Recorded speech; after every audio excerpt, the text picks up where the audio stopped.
भागवत कथा में दान देना चाहती हो तो वहाँ पर काउंटर है, वहाँ पर आप दान दे सकते हो। वहाँ से पर्ची लिख करके यहाँ पर आएगी, यहाँ से आपका नाम बोला जाएगा कि किसने कितना दान किया है। और देखिए ये जो इतना बड़ा यज्ञ, इतना बड़ा अनुष्ठान चल रहा है, इसमें कथा है भगवान। किसकी कथा है? भगवान की। और सहयोग किसका है? आप सभी का। सहयोग आप सभी का है। तो आप सभी इस भागवत में, कथा में दान पुण्य करें, सहयोग करें। और आप अपने 2 हाथों से दान पुण्य करेंगे, भगवान आपको अपने 1000 हाथों से देगा। भगवान 1000 हाथों से आपकी झोली भर देगा। आप यहाँ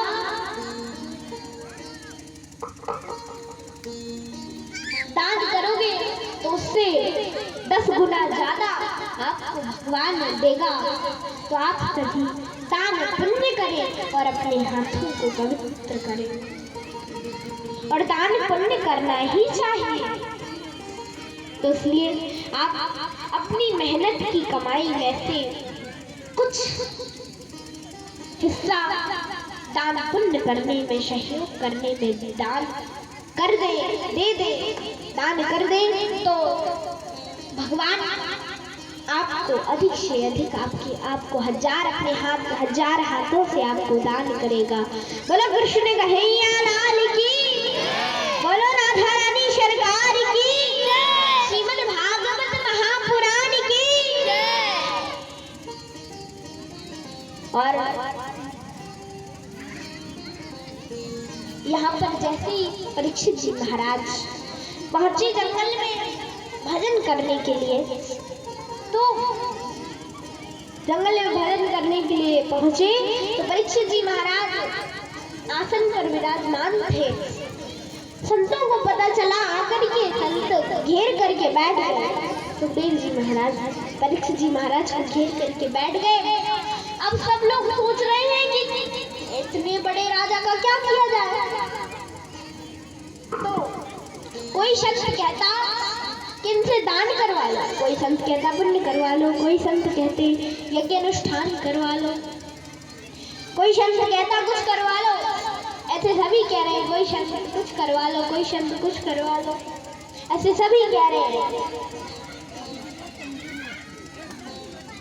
उसी समय ठंडी ठंडी हवा चलने लगी, रिम झिम रिम झिम रिम झिम रिम झिम बारिश होने लगी, रिम झिम बारिश होने लगी। और उसी समय श्री सुखदेव जी महाराज का आगमन हुआ।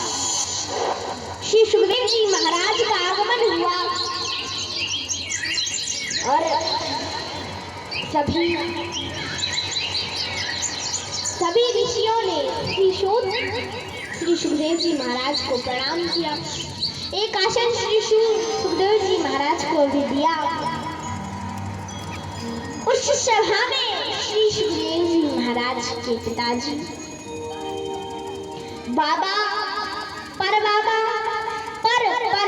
भी उपस्थित थे। ब्रह्मा के पुत्र वशिष्ठ मुनि हुए, वशिष्ठ मुनि के पुत्र शक्ति हुए, शक्ति तो रहे नहीं, शक्ति के पुत्र पाराशर जी महाराज हुए और पाराशर जी महाराज के पुत्र श्री वेदव्यास जी महाराज हुए।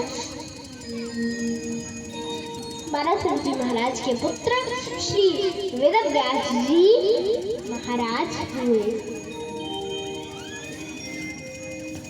और वेदव्यास जी महाराज के पुत्र श्री सुखदेव जी महाराज हुए। जब सुखदेव जी महाराज पधारे तो उनसे प्रश्न किया, उन्हें एक आसन दिया और आसन पर जैसे वो बैठे तो उनसे प्रश्न किया कि महाराज, हे महाराज,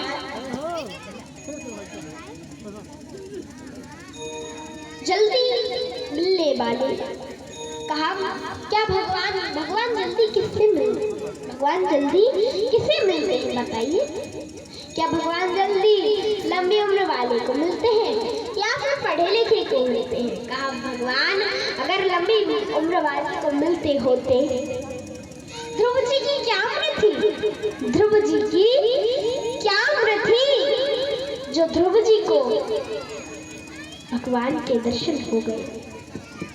ध्रुव जी तो 5 वर्ष के ही थे, उन्हें भगवान नारायण के दर्शन हो गए। तो कहा जब भगवान लंबी उम्र वाले को नहीं मिलते तो भगवान पढ़े लिखे को तो अवश्य मिलते होंगे। कहा अगर भगवान पढ़े लिखे को मिलते होते तो गजेंद्र कौन सा पढ़ा लिखा था? गजेंद्र ने कौन से स्कूल की डिग्रियां पाई थी? गजेंद्र कौन सा पढ़ा लिखा था? उसने कौन से स्कूल की डिग्रियां पाई थी जो उसे भगवान मिल गए? कहा जब भगवान लंबी उम्र वाले को नहीं मिलते, पढ़े लिखे को नहीं मिलते, तो भगवान सुंदरता तो अवश्य देखते होंगे। कहा नहीं, अगर भगवान सुंदरता देखते होते। कुब्जा कौन सी सुंदर थी? कुब्जा कौन सी सुंदर थी? वो तो काली गलूची थी और 3 जगह से टेढ़ी थी। फिर इसे भगवान कैसे मिल गए? कहा जब भगवान लंबी उम्र वाले को नहीं मिलते, पढ़े लिखे को नहीं मिलते, सुंदरता नहीं देखते, तो भगवान जाति तो जरूर देखते होंगे। कहा अगर भगवान जाति देखते होते, अगर भगवान जाति देखते होते तो विदुर जी की क्या जाति थी? विदुर जी की क्या जाति थी जो उन्हें भगवान मिल गए? कहा बात कुछ समझ में नहीं आई, विस्तार से बताइए। बात कुछ अभी बात समझ में नहीं आई, विस्तार से बताइए। कहा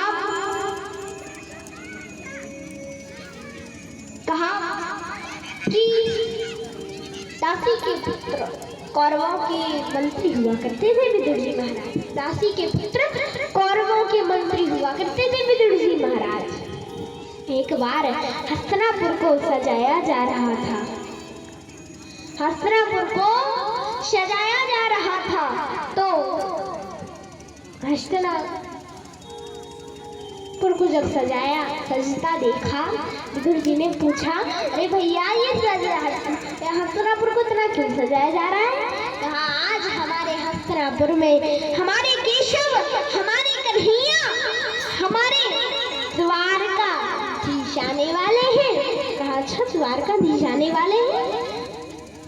कहा हाँ आज द्वारकाधीश आने वाले हैं इसलिए सजाया जा रहा है हस्तिनापुर को। कहा हस्तिनापुर को इसलिए सजाया जा रहा है, द्वारकाधीश आने वाले हैं। बड़ी प्रसन्नता हुई और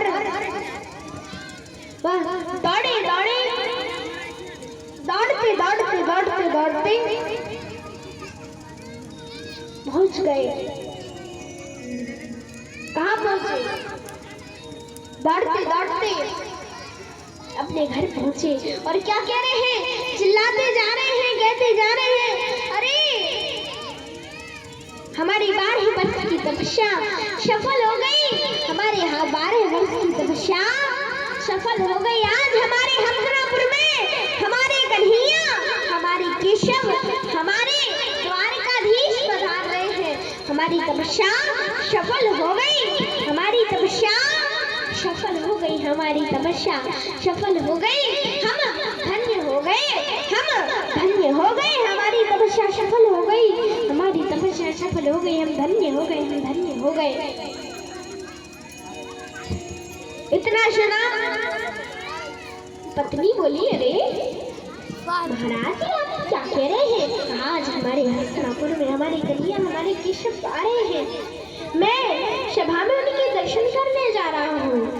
सुनो मैं सभा में उनके दर्शन करने जा रहा हूँ और सुनो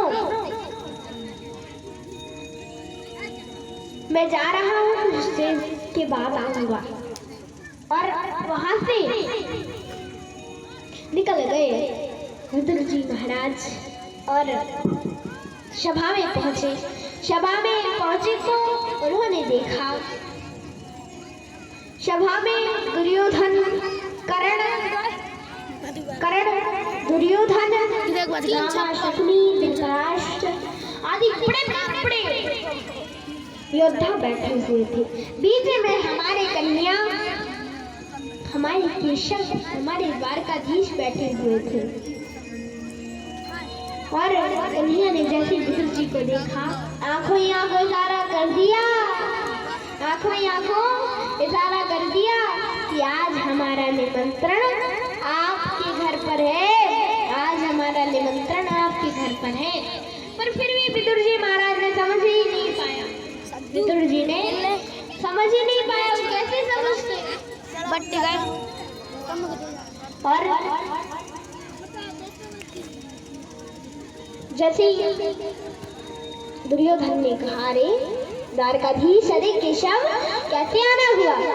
कहा, सुनिए, सुनो दुर्योधन, मैं यहाँ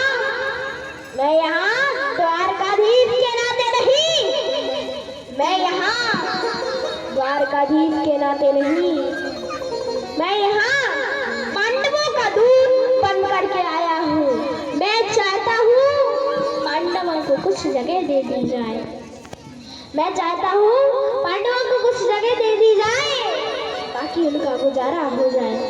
दुर्योधन बोला, रे कृष्णा, अरे केशव, तुम 5 गांव की बात करते हो ना, ये ना युद्ध के मैं सुई की नोक के बराबर भी जगह नहीं दूंगा, सुई की नोक के बराबर भी जगह नहीं दूंगा जरा युद्ध के।